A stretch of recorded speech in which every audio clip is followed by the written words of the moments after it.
শুক্রবার বিমস্টেক সম্মেলনে সাইডলাইনে মিটিং করেন ডক্টর ইউনূস ও ভারতের প্রধানমন্ত্রী নরেন্দ্র মোদী। মিটিংয়ে বাংলাদেশের পক্ষ থেকে শেখ হাসিনাকে ফেরত চাওয়া হয়েছে বলে জানান প্রধান উপদেষ্টার প্রেস সচিব। শেখ হাসিনার প্রত্যর্পণ বিষয়ে কথা হয়েছে। আর শেখ হাসিনাকে ফেরত চাওয়ার বিষয়টি যৌক্তিক দাবি করে বিএনপির স্থায়ী কমিটির সদস্য মির্জা আব্বাস বলেন, শুধু হাসিনাই নয়, তার দোষরদেরও ফিরিয়ে এনে বিচার করা এখন সময়ের দাবি। নেহায়তই গুরুত্বপূর্ণ এটা।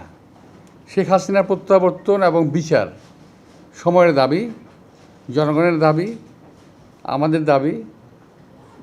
যদি শুধুমাত্র শেখ হাসিনার প্রত্যাবর্তনের কথা হয়ে থাকে তাহলে আমি সঙ্গে একটু যোগ করতে চাইব অতিরিক্ত, যদি সম্ভব হয় আর কি, যে ওনার যারা সাঙ্গপাঙ্গ যারা আছে ওখানে, যারা এই দেশকে অস্থিতিশীল করার চেষ্টা করছে, তাদেরকেও যেন সঙ্গে ফেরত আনে এবং ফেরত দেয়। আর বিমস্টেক সম্মেলনে প্রধান উপদেষ্টার বক্তব্যে নির্বাচনের প্রসঙ্গ আসাকে ইতিবাচক মন্তব্য করে মির্জা আব্বাস বলেন, সবাই একযোগে বিএনপির বিরুদ্ধে অপপ্রচারে নেমেছে, যাতে এই দলকে শেষ করে আবারও ফ্যাসিজম প্রতিষ্ঠা করা যায়। সকলে মিলে বিএনপিকে বিরুদ্ধে লাগছে।